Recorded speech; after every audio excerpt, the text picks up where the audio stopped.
Blog Talk Radio.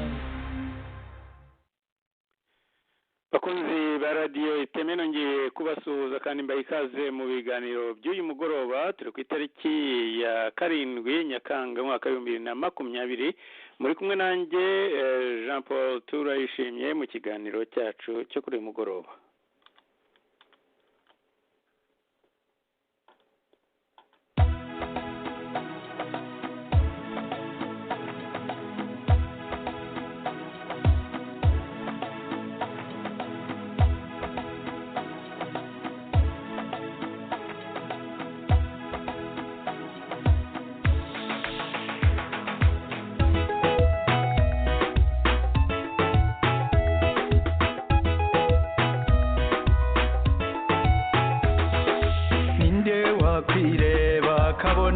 Kamara ninde wakwirengagiza abo bangana, ninde ubona amahari hari inzira nyayo.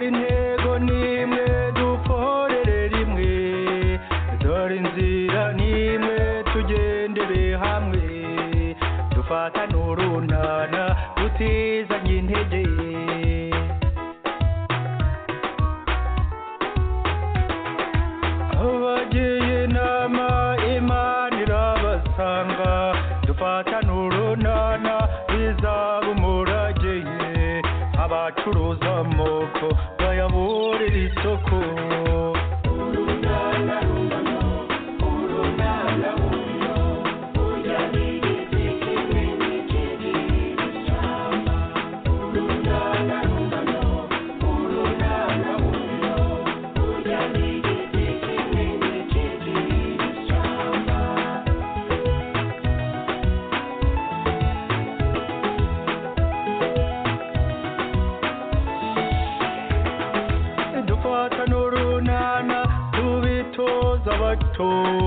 Mu muco karande tubegere hamwe, abashaka intambara barindira ubusa.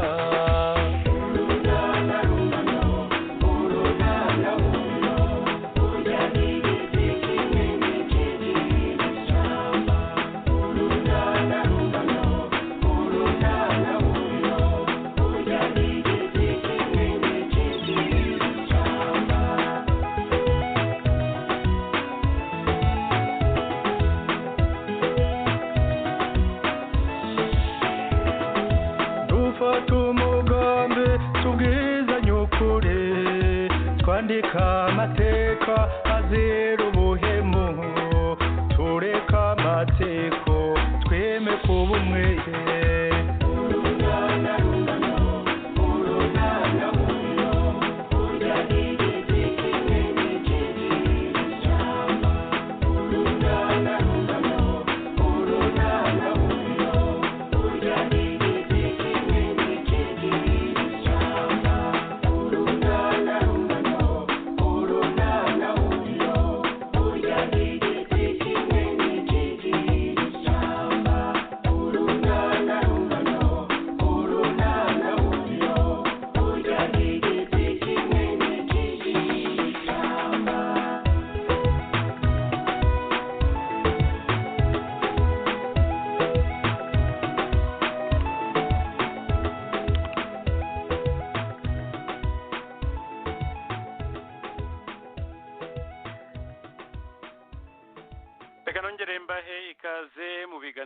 byo kuri uyu mugoroba ni ikiganiro kitari buze kubarambira kuko ni ikigihe gito cyane, ariko nkuko nayo basezeraniye ndimo ndagerageza kureba ko kuri uyu munsi twamenyera kuzajya tubaha ikiganiro tubagezaho ikiganiro buri wa kabiri.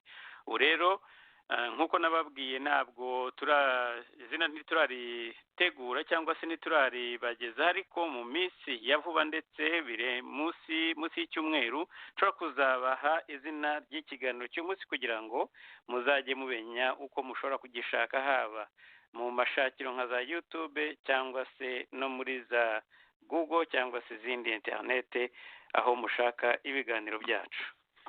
Ntabwo ari kira rero mube mutwihanganiye, ariko kugeza ubu buri wa kabiri turagerageza kujya tubagezaho ikiganiro. Abashoboye gutera ijisho rero kuri gahunda ibiganiro byacu mwabibonye ko turi buze kubabwira ifungwa rya Dr Pierre Damien Habumuremyi afungwa na leta ya Kagame mu byo bavuze ko hari ibyo ariho akurikiranwa, ariko nk'uko mubizi ibyo baba barega umuntu muri iriya leta ntabwo ari ibyo baba bakurikiranweho. Banki Lambert ya Jeannette Kagame ikaba iri mu byo Dr Habumuremyi Pierre Damien azize.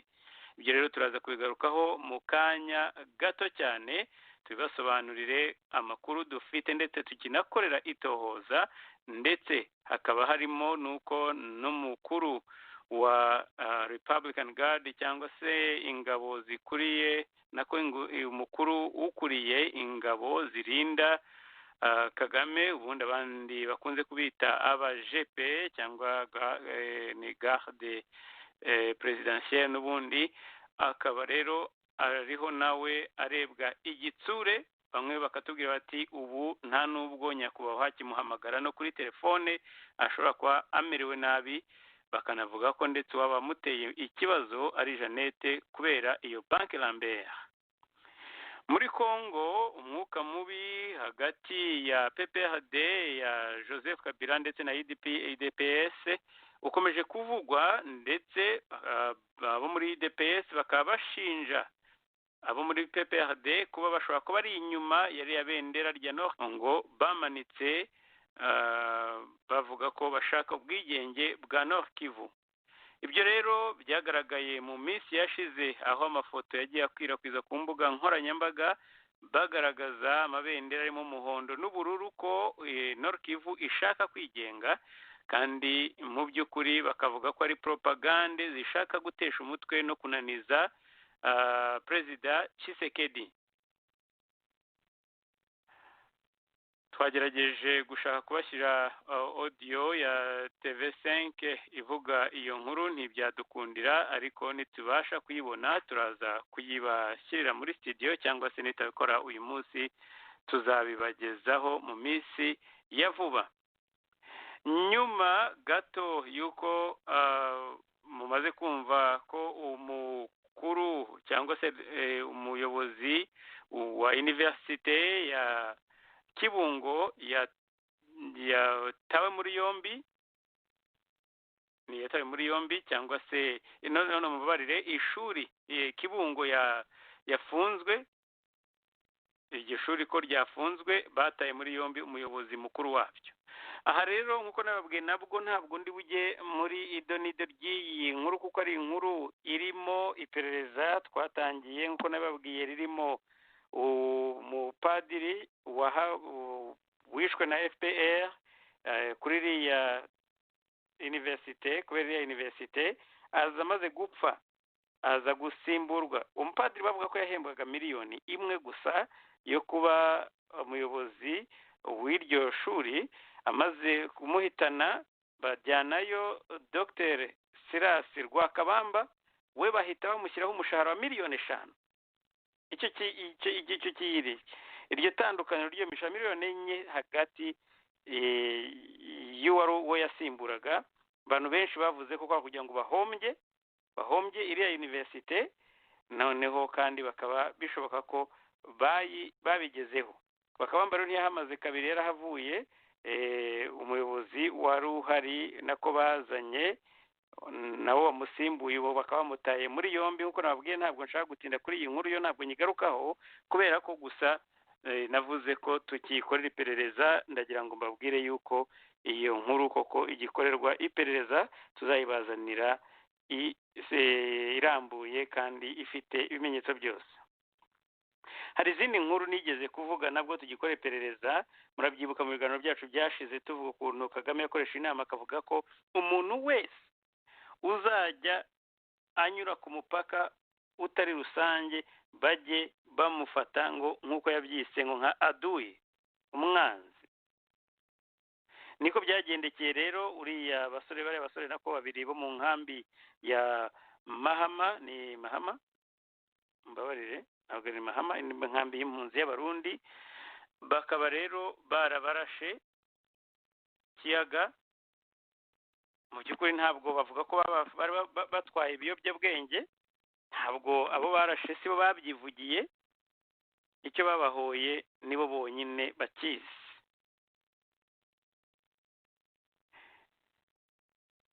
Izindi nkuru rero turi buze kugarukaho turazivuga mu ncamake, ariko mbere y'uko tuzigarukaho cyangwa se dutangira dusubira inyuma ku nkuru nababwiye turi buze gutindaho gato nabwo kandi tuzagarukaho ya Pierre Damien Habumuremyi, nuko nyuma y'umunsi umwe urunana ARC rutangiye imirimo yarwo ku mugaragaro, umuvugizi warwo bwana Shire Kamana akaba yakoze ibiganiro hirya no hino.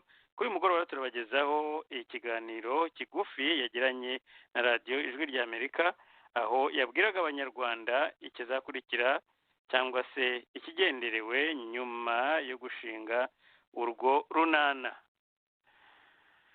Reka rero mbifurize kugira ikiganiro cyiza. Duhere kuri iyi nkuru ya Banki Lambert cyangwa se ifunze Dr Pierre Damien Habumuremyi. Nk'uko twabibanyuriyemo gatoya, benshi hari ibirego bimwe barimo kuvuga ntabwirwe njya kuvuga kuko mbizi neza ko ari amatekinika. Wowe nanjye turi ku murongo wa telefone ndetse n'abadukurikiye haba no kuri izindi mbuga cyangwa se n'abazadukurikira n'ikindi gihe, murabizi neza ko kuvuga ngo kanaka yareze ibyaha mu Rwanda no gupfusha igihe ubusa. Icyo bashaka kurega barakikurega byanze bikunze, si ngombwa ko uba wagikoze. Icyo bashaka gusa no kugira urwitwazo rwo kugira ngo bakureke. None se mwebwe murebe ejo bundi bavanye ku buyobozi witwa Jean Marie Vianney Gatabazi, bamuvaniraho rimwe na Gasana Rurayi, Emmanuel Gasana Rurayi. Umwe arapfukama arabyina arasaba imbabazi, avuga ko ndetse bamuhannye gatoya, ibihano yari akwiriye ari byinshi, bahita bamusubiza mu mwanya. Nta nubwo ari ukuvuga ngo ntiturakora ntitugufunze, ahubwo baravuga bati tugushubije mu mwanya. Ya recycling koko ya FPR, icyo bashaka si ukora akazi, si udafite ubunenge, si umuziranenge, ahubwo n'uwo ucinya inkoro cyane kurusha abandi. Jean Marie Vianney Gatabazi we yasubiye mu kazi kuba guverineri. Mu minsi mike cyane ibyumweru, Kagame yari yanditse urwandiko bavuga ko yamwirukanye hamwe na guverineri w'amajyepfo bo ubu arafunzwe. Undi we ako kanya nta investigation, nta raporo igiye hanze, nta na kimwe, yashubijwe mu mirimo. Narabajije ubushize ndavuga ntiharya ubu koko turiho turavuga ngo mu kiganiro nagiranye na Dr Kambanda, turimo turavuga ngo Kagame arashaka administration ya parlement, arashaka kugira ngo abe cyategeka iteko nako inteko shinga amategeko. Tukumva ari igitangaza, tukumva ari amahano yakoze, ariko noneho nk'ubu ngubu nyibisobanura gute? Ibi mbivugiye ko naho nashingiye mvuga ko ntagomba kwirwa ntinda ku birego bavuga bariho barega Dr Habumuremyi, kubera yuko ibyo bamushaka kumurega nibyo ibyo bashaka kumuhamya nibyo bazamurega kandi bizamama. Nta butabera hariya buhari, ibyo turabizi. Nibyo rero ibyo bavuga ngo birego byo no kwirwa tubitindaho twaba dute igihe cyacu. Ariko noneho Habumuremyi yaranzwe n'ibintu bikwiriye kubera isomo buri mutegetsi uri muri kiriya gihugu. Uko nababwiye hari ibyo nzagarukaho mu buryo burambuye, ariko ndavugamo bike. Damier mbere yuko njya kuri banki Lambert ya Jeannette reka mbanze babwire nyuma yuko igihe nako yari akiri premier ministre mwibuke ibitwara bivuze cyangwa narabivuze hari abari buze kubyibuka igihe Asina Paul Rwigara yapfaga umunsi yapfuye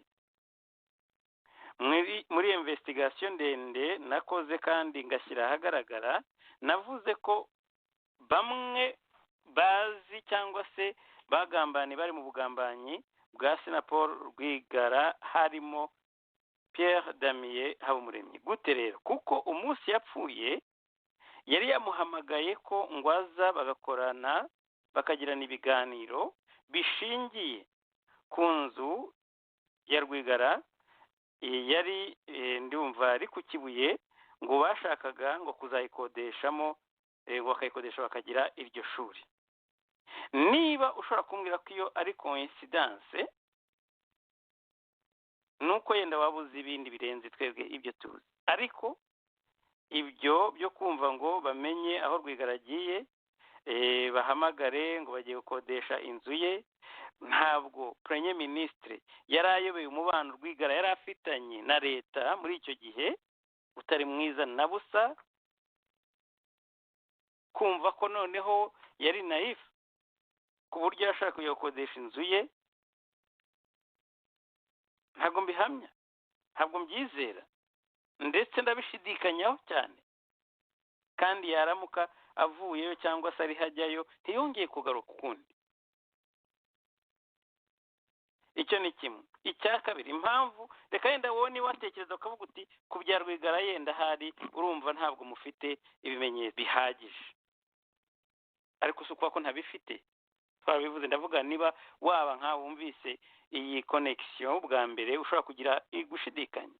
Icya kabiri, igihe Colonel Patrick Karegeya yapfaga, uyu niwe muntu wa mbere wagiye kubyina yishimira urupfu rwa Karegeya kuri Twitter. Kagame mu bantu bose yanenze, uyu ntiyari arimo. We yamufashe igihe cyo kumushima muri breakfast, harya niko bayita breakfast prayers meeting. Yaramushimiye kubera amagambo yavuze y'ubwishongozi, hamwe yaruwize mushiki wabo. Bamwe baba bifuza no kuyasubiza inyuma bikabananira, bakumva bakwifuza ko yasibangatana cyangwa kibagirana. Ntabwo ndimo nishimira ibyago by'undi, ariko ndagira ngo nibutse neza yuko Habumuremyi ari urugero rwiza ku bantu bamwe batekereza ko ushobora kunezeza Kagame. Ntibibaho, ntabwo bibaho, ntibibaho. Ntabwo waneza Kagame kurusha aba bantu bose bagasana Rurayi, abo ngabo twumva baziritse hariya babafunzwe. Ntabwo waneza Kagame kurusha Nyamvumba, ntabwo waneza Kagame kurusha Karenzi Karake. Barakoze, yewe bamwe ananabitwaza akajya kuvuga ijambo ko babaye ibimuga ngo kubera kwitangira igihugu. Nakunze cyakora tweet ya Diane Rwigara nawe wanditse avuga ati aba bose bafite ibikomere ku mubiri no ku mutima. Navuze ni icyo nzi cyo, bose bafite ibikomere ku mutima, bose tavanyemo n'umwe uretse we wenyine gusa. Abandi bose, yewe na Kayonga wari uyoboye Sende, uziko batakimuvuga. Uziko numvise documentaire ejo bavuga ngo Kagame ngo ategeka ingabo zari muri Sende, ntabwo bavuze bakavuga ngo Stade Battalion, kandi nibyo koko ibyo bitaga ari Rukaga ya gatatu. Ntibavuge izina ry'uwari uyoboye kubera ko ari Kayonga gusa. Biteye isoni. N'itangazamakuru ridashobora kuvuga izina ry'uwayoboye iyo Sende, iyo ngabo zari muri Sende. Kagame wari mu mwobo ku murindi ngo niwe bashobora kuvuga wenyine. Yes, yaravuze ati mugende, ariko ukumva udashobora kuvuga ingabo yari iyoboye izindi muri Sende, ariyo mufataho ubwo butwari, ariyo muvuga ko mukesha ubwo butegetsi, ariyo twirengagize. Gere handwe no kubona ukwirengagiza. Turabizi neza ko FPR yahanuye indege ya Habyarimana.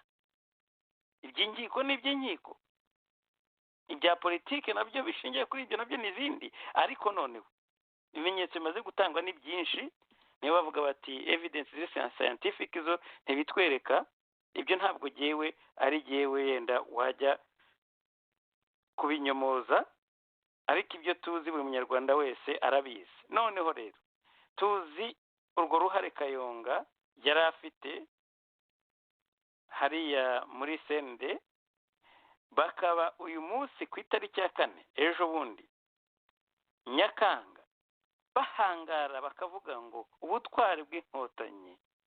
Numvise ko bamaze no gukora inzu niba ari ndangamurage, ntumbaze ko babyita ngo bazakora abantu uburyo ngo ubwo butwari bw'inkotanyi. Ubwo ndazi neza ko nabwo bazavanamo amafoto ye ndetse nibamusubiza akazi, nk'uko utashobora kujya muri perezidansi ngo uzasangemo iya Kayibanda, usangemo iya Habyarimana, usangemo Kamuge na Kigeli yenda umwami wa nyuma w'u Rwanda, usangemo iya Bizimungu na hariya naho buriya muri ibyo birango byose bigaragaza ubutwari bw'inkotanyi hariya. Ubwo baremera bagashyiraho Kagame wari ku murindi, akaba ari we bavuga bati ndabwira ngo narabyiyumviye numva naniwe kubisobanukirwa, kandi muri igihe maze mvuga aya makuru y'iriya leta.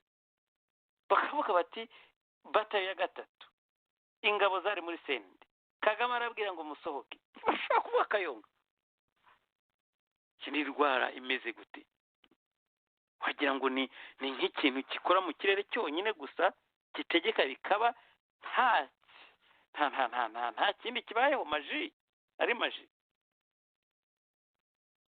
Noneho rero subira inyuma gatoya kuri iyi nkuru nyamukuru ya Damien.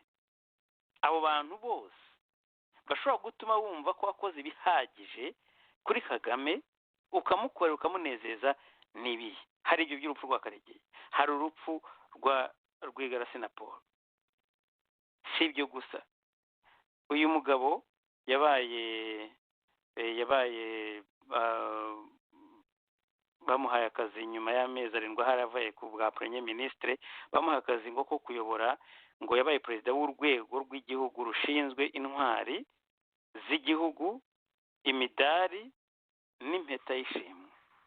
Bamwe banavuga ko yagombaga kwibwiriza akagira Kagame intwari adapfuye. None nabyo ntabyo yakoze, ngo nabyo bishobora kwa mu bintu byatumye bakomeza kumukurikirana.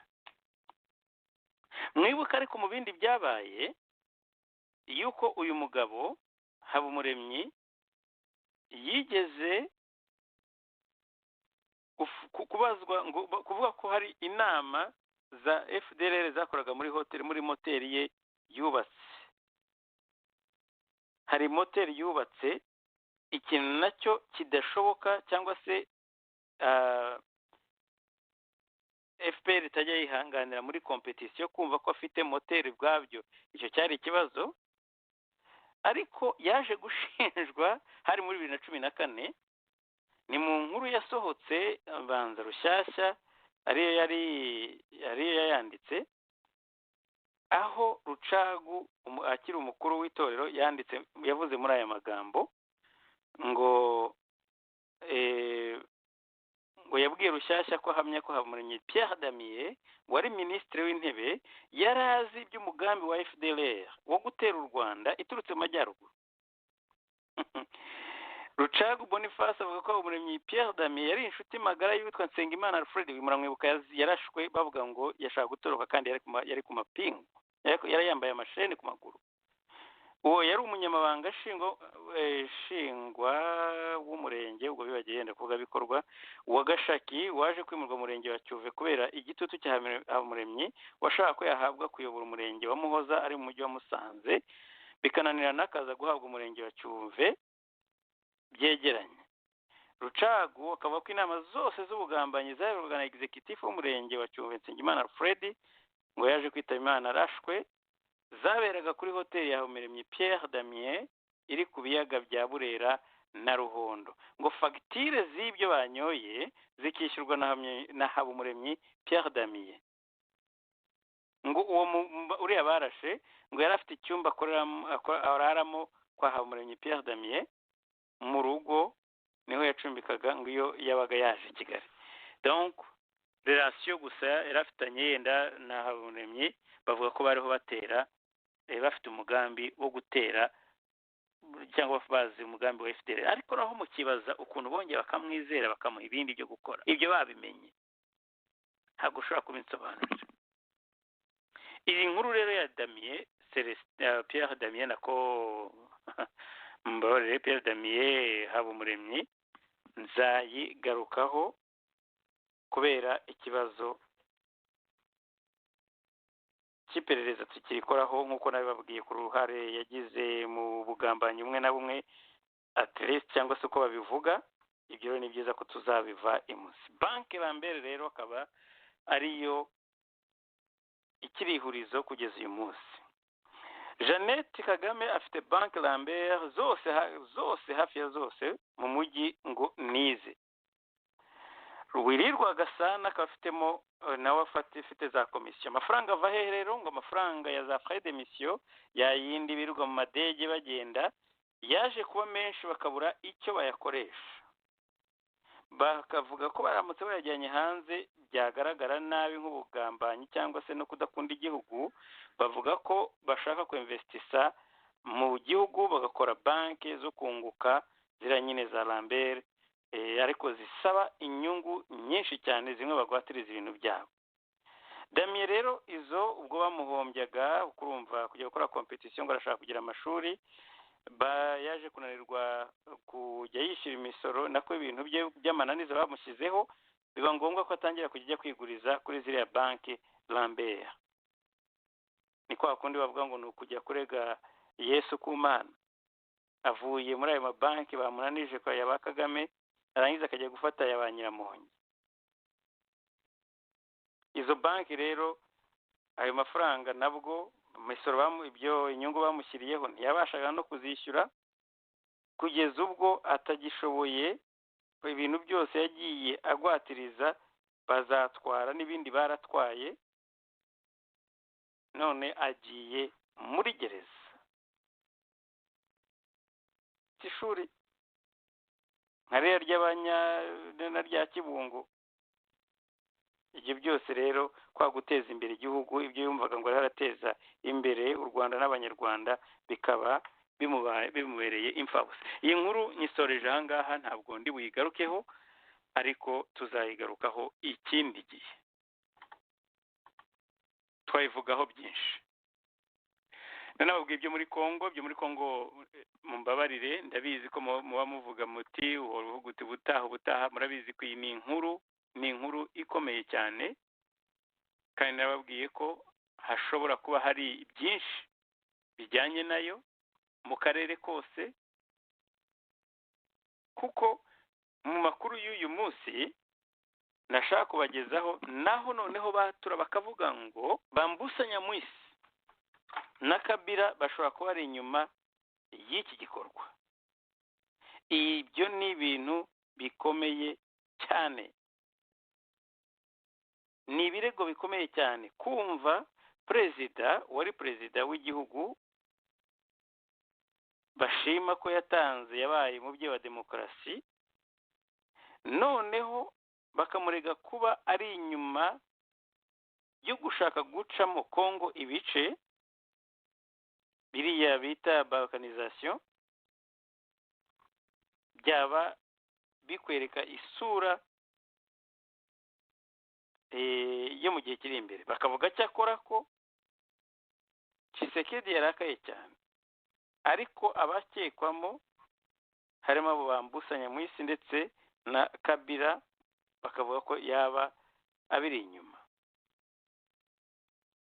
Abandi bakavuga ko bishoboka ko ari abantu bashyigikiye Vital Kamerhe bo muri Sud bazanye ibyo bintu. Uko byagenda kose, iyi ni inkuru mwese mukeneye kumva iherezo ryayo cyangwa se aho iriho yerekera, kuko ikibazo gishobora kuba atari ibendera gusa rimanitse, bishobora kuba harimo ibindi byinshi cyane, kandi bizageraho bikamenyekana. Byaba se bifitanye isano n'abasirikare bavuga ikinyarwanda bavugaga bambukaga mu bice bya za Uvira n'ahandi. Ibyo byose nibyo tukikomeza kubakurikiranira.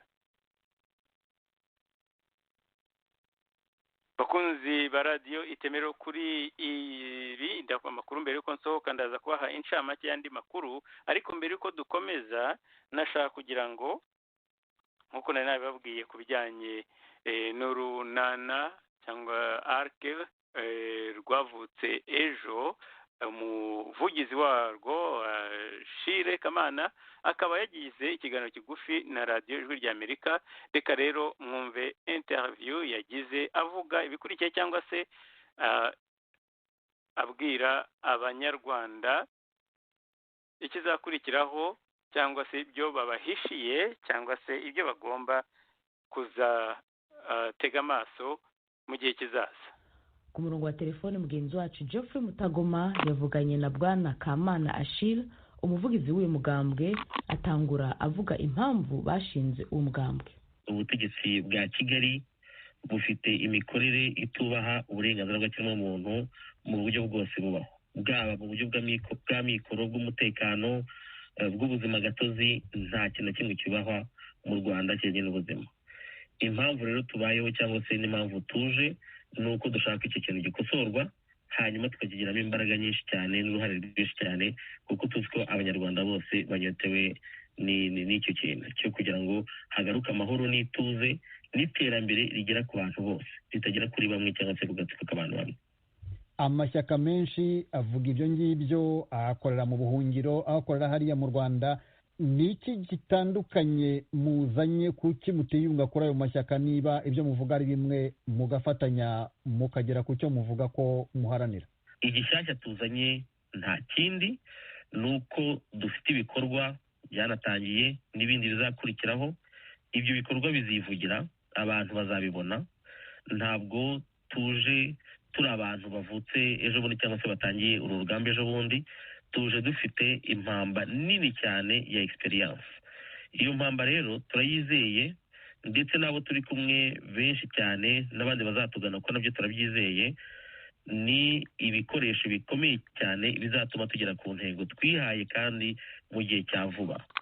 Kubyita ko ari ukubura ukuntu abantu bakwiyunga cyangwa se kubura abantu bahangana, ni uko impinduka zikorerwa mu muryango cyangwa se byakwanga abantu bakisuganya, ariko izo mpinduka bakaziharanira, kuko nicyo kiba ari icyangombwa cyangwa se nicyo kiba gikenewe kugira ngo ibintu bihinduke. Muri ibyo bintu uvuga muzanye, kuko nabyumvise mutangaza ishyaka, harimo abantu bari muri RNC. Mwemeza mute umunyarwanda ubumva yuko muzamugeza ku byo muharanira niba mwarananiwe kwiyunga hagati yanyu? Ntubona ko muje muzanye isura mbi? Imyitwarire ya benshi mu bayobozi bakuru yatumye n'izo mpinduka tuba duharanira zidashobora gukomeza muri iryo shyaka twari turimo cyangwa se muri iki gitekerezo twari turimo, kuko RNC ni ideoloji, kimwe natwe ni ideoloji. Ni ideoloji yo gushaka iyo mpinduka. Twabwiye abanyarwanda ko dushaka gushyiramo imbaraga kugira ngo tubigereho.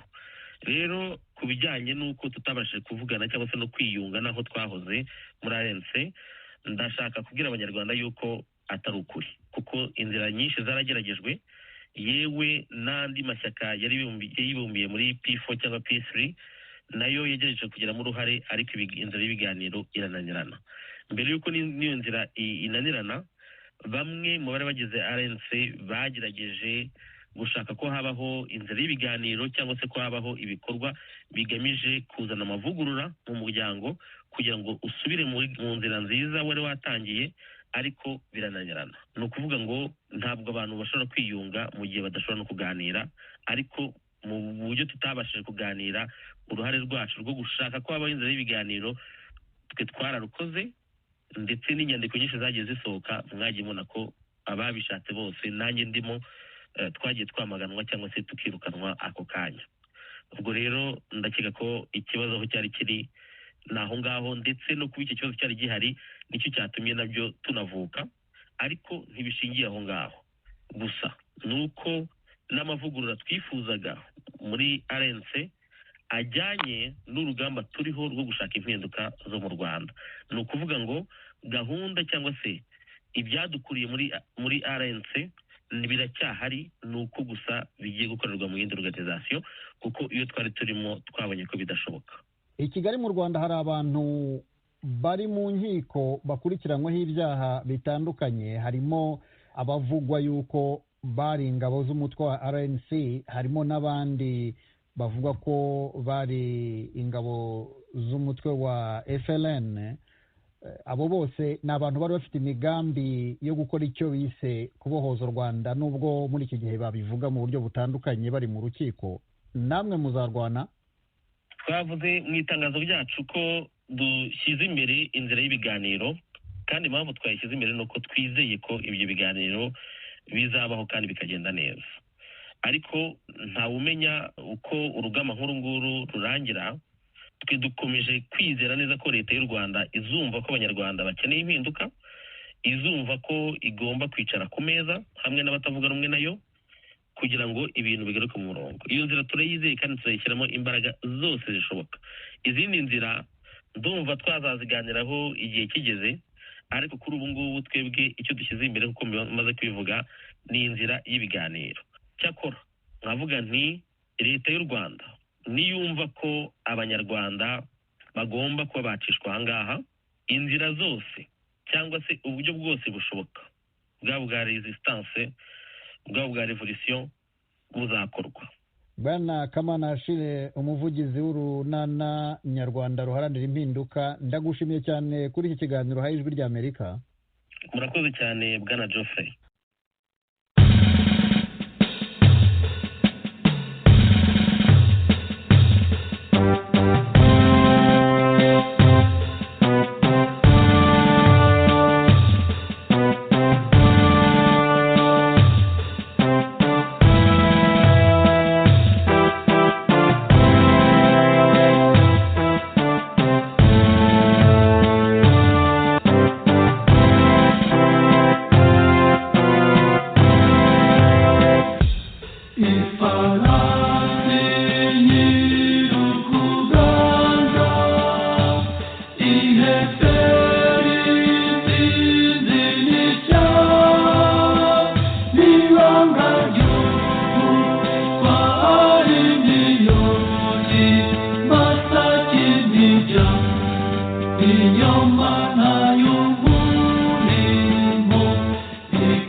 Toba Sanga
tutari buze gukorera isesengura ni amakuru y'ingabo zasezerewe zirimo uwahoze ari umuvugizi w'ingabo Jules Rutaremara aho yavuze ko basezerewe bishimye. Reka rero mbabwire impamvu yabivuze, nubwo nababwiye ko nasengura n'ubu ntaryo nkora, bazi yagukanze niba ngo ntibamwe nturo harya, bazi uko byagenze. Majoro Ruzindana Alex ajya gupfa, bimwe mu byasize hari ijambo yavuze kumperekeza n'uburyo basezerewe i Kanombe. Kagame yaje avuga ko basezerewe mu buryo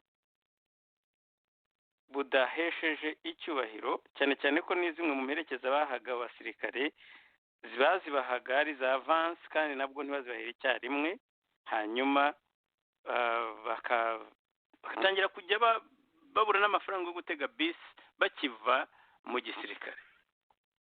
Nta kuntu rero Jules Rutaremara atabyibuka nk'iri histoire ngo avuge ati ntushobora kuba kutishimye, ntibishoboka. Icyo bashaka ni icyo, ni kimwe na biriya navugaga bya Jean Marie Gatabazi.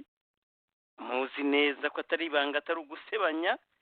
Wagiye muri mission muri Afurika y'Epfo, yagerayo akajya guhisha amasutiye n'amakariso mu ipantaro mo imbere, wajyaniye abantu bakobwa b'inshuti ze, atarasobanukirwa yuko abandi bafite za kamera, uretse na za kamera na bya bintu bishobora gutuma alarme ijyaho. Byo ntabwo ari ugusebanya, byarabaye. Niyo mpamvu ubona bakubita ukuguru hasi agasimbuka, bamubaza bati simbuka, kandi batongera bati ngarukire he. Abo nibo bantu bashaka. Rutaremara yarabizi, yarabikoze ndetse mu nyandiko muri za New Times, yari yarihaye akazi ko kujya tuka opposition, kuko arabizi neza niko hari surviving, niko bayeho, niko babaho. Ibyo byose rero tuzabigarukaho mu minsi iri imbere by'abasirikari basezerewe, ibyo imirwano cyangwa se byo mu ngabo zo muri Kongo, nabyo ingabo zo muri Kongo zivuga ikinyarwanda, nabyo investigation yacu iri hafi kurangira. Ikindi ni icy'abantu bavuga ko Kagame n'ubundi n'uyu munsi aracyakomeza gukoresha inasi, bamwe agaha amafaranga abantu muri Uganda ngo baneke igihugu cya Uganda. Ayo namwe mu makuru yagiye acicikana ku buryo tusanze hari impamvu yo kuyagarukaho, tuzagarukaho, ariko sinzi ko uyu munsi ari ngombwa ko tuyakora isesengura rirambuye uretse gusa kuvuga amakuru ubwayo. Ikindi kandi ni uko hari izindi abandi banyururu bavuga ko bari intasi cyangwa se abantu barafunze muri Uganda basubijwe mu Rwanda, bakaba bavuga ko nabo baramaze igihe kinini cyane, ariko u Rwanda rwo kugeza uyu munsi rukaba rudashaka gukora eshanje ku banyururu babo. Banyarwandakazi bakunzi ba Radio Iteme, twakumwe kuri uyu mugoroba rero ikiganiro cyacu kaba kigiye gusoreza ahangaha. Nkomeza kubararika ibiganiro byacu, mbibutse kandi ko umunsi w'ejo dufite ikiganiro mwararikiwe na Shire Kamana, ikiganiro kizaba mu masaha y'ikiganiro cya uyu munsi gisanzwe kiba buri wa kane. Ikiganiro rero kizahinduka, mwebwe muzaze nko bisanzwe mu kiganiro cyanjye cyo ku wa kane byinshi muzabimenyera aho ngaho. Tuzaba tubafitiye abashyitsi b'imena, muzaganira, ndetse bamwe batangiye kutwandikira ibibazo, namwe kandi turakomeza kugira ngo tubakangurire gukomeza kubyandika, ndetse abatwandikiye ibibazo kuri YouTube nabwo yenda si byose, ariko tuzagerageza kureba ibidasa n'ibindi maze tubibaze abazaba baje kubaganiriza. muraharyana rero naho ubutaha, mugire kandi amahoro y'Imana. Mwe kumwe na Jean Paul, ikiganiro cyacu gisoreje aha ngaha.